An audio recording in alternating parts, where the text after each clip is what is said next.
Kau yang hari ini menikmati kopi sambil nonton TikTok dan nonton YouTube dengan menumpang internet berjam-jam dari warkop tempat kau ngopi.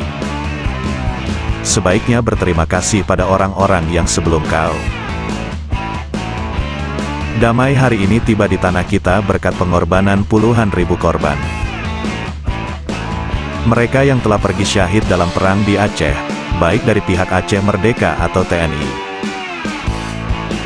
Mereka telah berjuang dengan ideologi masing-masing hingga batas usia.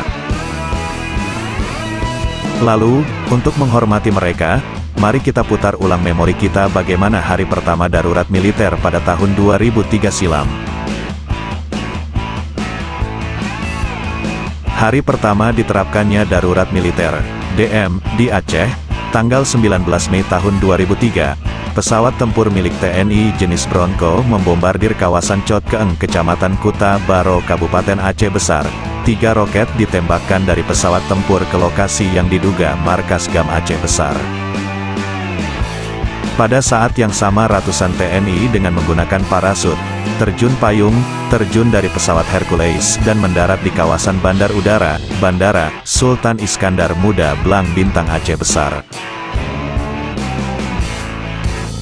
Penurunan pasukan amfibi juga dilakukan di Samalanga sebanyak 1 batalion. Jumlah pasukan amfibi yang diturunkan pada hari pertama DM saja sudah 6.000 orang.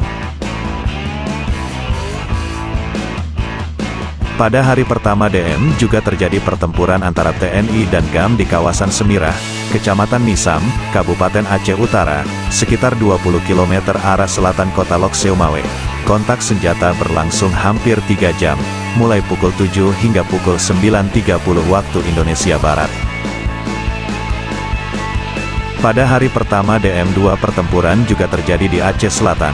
Juru bicara Komando Operasi TNI Letkol CAJ Ahmad Yani Basuki mengklaim 4 TNI tewas dalam pertempuran di kawasan Blangkuala, Aceh Selatan tersebut.